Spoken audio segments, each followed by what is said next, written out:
Hey, babe. Nice hoodie. Thanks. Coming soon. I guess that was better than my intro.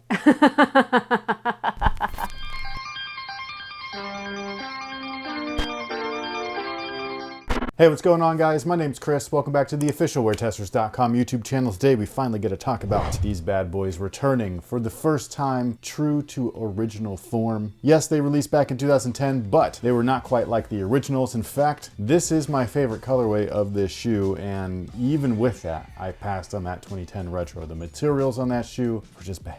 These, on the other hand, I think that if you're a purist, you're gonna love it. And maybe if you're not a purist, but maybe you just haven't experienced this product yet, you should love it too. But in case you're unaware of what these are, this is the Air Jordan 9 in the original powder blue colorway. And this is the box for anybody wondering. They do come in an original style Air Jordan 9 box, not quite as small as the originals, these are quite large. Now, I did do this one a little bit differently. I did the B-roll already, but I did want to wear the shoe before actually giving it a review, just because that's the one part where it's like not identical to the original as far as like what I could tell based off of images and everything, but the upper is something that we'll talk about soon. So with that being said, the outsole right here is just filthy. Well, it's dirty. Yes, it's dirty, but when it's clean, man, is it sleek looking. Like, it's just like really cool. This shoe in particular was actually released during a time when MJ had his first retirement, or was, you know, in the midst of his first retirement. So while he didn't wear this shoe as a Chicago Bull, despite it being on the statue, he did wear them in cleat form while playing with the Birmingham Barons. However, he did wear the shoe as a Wizard on the basketball court, so it is one of the shoes that he's technically played in. It's just not while he was in his heyday. So this shoe was supposed to signify the globalization of basketball, and they were kind of placing it on Jordan's hands for the reason why that happened. If you guys remember, the year prior, Jordan was on the Olympic Dream Team back in 1992. He wore the Air Jordan 7 in the Olympic colorway, to be specific, and that was kind of like, I guess you could call it the Beatles moment, where like they got off the bus and it was just...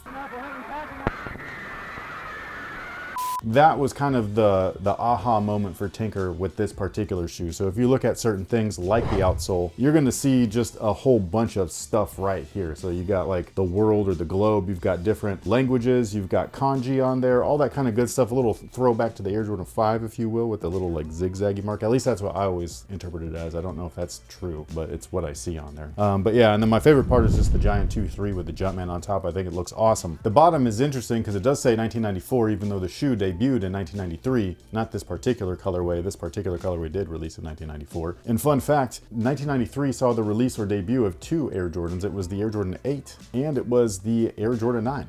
It's just weird. Moving on up to the midsole, we have a polyurethane midsole, no visible air on these guys. Instead, it was all encapsulated, much like the 2 years prior. So we do have an encapsulated air sole unit in the forefoot as well as in the heel. It was the same exact setup that you see in the Air Jordan 8. It is the same exact setup as the original Air Jordan 7 as well, but not as the retro Air Jordan 7s. Those were tweaked a little bit. The insole, however, is a dubious one because I thought that it was going to be polyurethane and it sure looked like it, but no. It's Dream Cell. Like, what the sh...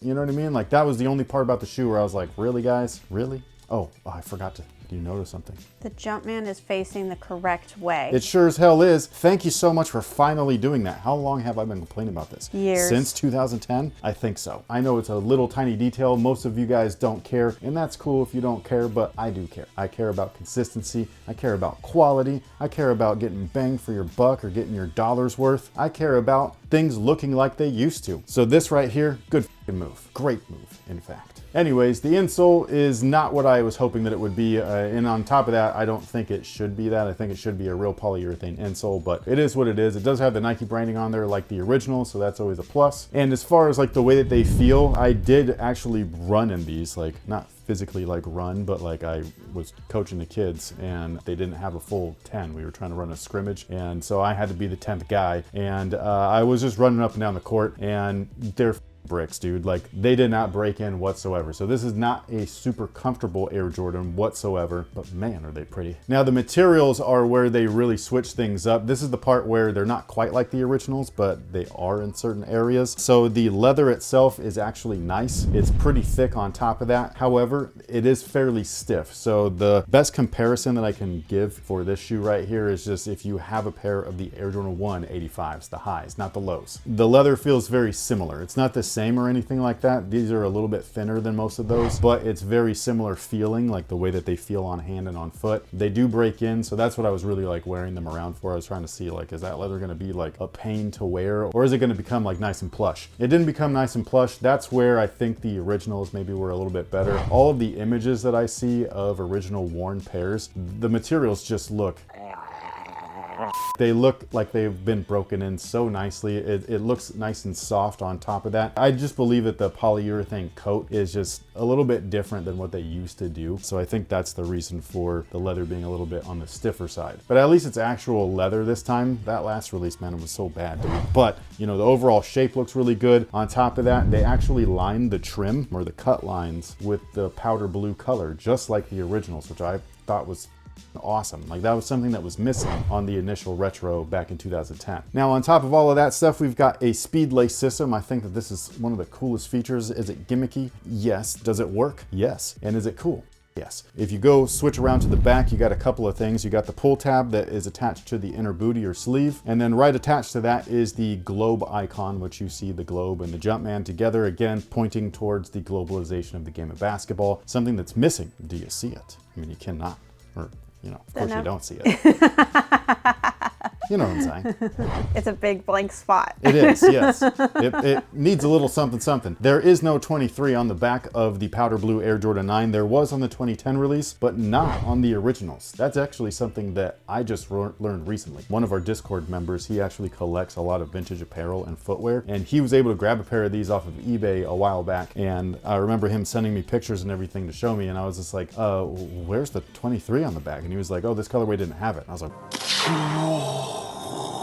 another interesting note is that the size label that's inside the shoe is actually not like the modern day way of doing things where it's kind of heat welded or applied. Instead, they stitched it on there just like they used to way back in the day. So I don't know if that is purposeful or if that's just stitch it on there real quick. I want to believe that it was purposeful. I want to believe that it was to make it feel as original as possible. And if that is the case,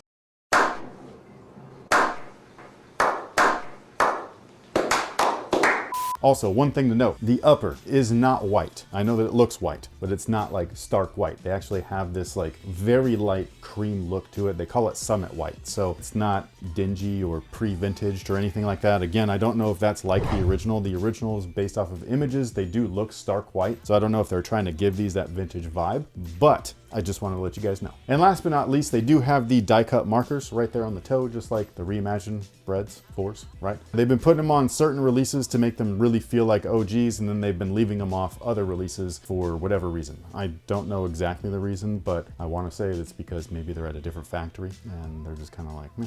They could just make them the way that they always have been, but then this factory make them like they should be. Now, as far as sizing is concerned, they do fit true to size, so that's what I would order. Typically, I do go up half a size in Air Jordan 9s because inside the booty sleeve, there's actually a little opening right here at the pinky toe, and backing the leather material is a really coarse, kind of like canvasy feeling nylon. Every time I've ever owned a pair of Air Jordan 9s, they've been pinky toe killers, like worse than the 4s. 4s don't actually bother me, but like these do. So yeah, I was hesitant to go with a 9, but I decided to just because they fit so well. And so far so good. I haven't run into any issues, so hopefully that's the case for most people. If you did want to be safe, whatever it is that you typically wear in Air Jordan 9s, whether that be true to size or half size up, that's what I would recommend. They will be available at all Jordan Brand retailers. If you are local here to the Sacramento area, make sure that you go to the Doco Shopping Center, which is right at the Golden 1 area, so it's in downtown and everything. Phenom is located there. They're going to have these in all sizes, from kids all the way up to men's. They're right across from Macy's, so they're easy to find. And with that being said, we have a question of the day. We do. And is it a weird one? Yes. Because you've been throwing people off. It's a situational one, so get your listening ears ready. Your friend Todd is leaning out the window asking you to toss him a donut. How many stories up could Todd be for you to still be confident in your ability to be on target with the donut? To toss a donut? Yes. What kind of donut are we talking about? Are we talking about a light and fluffy one like Krispy Kreme, or are we talking about a dense, doughy donut? Pick your donut of choice, I guess. Old fashioned? Sure. It's an old fashioned. I like old fashions. Probably like top it off at 3, and that's That's a maybe, only because I've never really thrown a donut. So I'm not sure exactly how far they go. You know what I mean? That's what I mean. Like, it depends on like the type of donut and its density. Like, what if you grabbed it too hard before you launched it and then it just crumbled? 3 for sure. 4's the maybe. You, none. I The wouldn't second trust. story. That's all No, I'm giving hell no. myself. We're talking accuracy here. You're the least accurate thrower of all time. You guys have no idea. You'll be right there and you'll be like, hey, I need that. Can you toss it to me? It's going that way, or way the f up there and past you. But it's not going to you. That's the only thing I guarantee. She can't throw. It just is what it is. But with all that being said, thank you guys so much for hanging out with us. We really do appreciate it. Make sure that you do all the things for the algorithm, because, you know, f that thing. And with all that being said, thank you so much for everything. Let us know what you think about these down below in the comment section. Also, if you're throwing a donut to a friend for some reason, like, why the f would you even be in that situation? Todd is hungry and he saw you walking by with a box of donuts. Well, Todd can kiss my ass. Okay, those are my donuts. I probably would toss Todd a donut. Sound off below and let us know how far and whatever. Hi. How high? How many Sorry. stories? Yes, how many stories can you throw a donut? Accurately. You know, if there's an uptick in donut sales. But thank you so much for hanging out with us. We greatly appreciate it. We will catch you guys on the next one. If you like this, let me know. So until next time, guys, have a good one.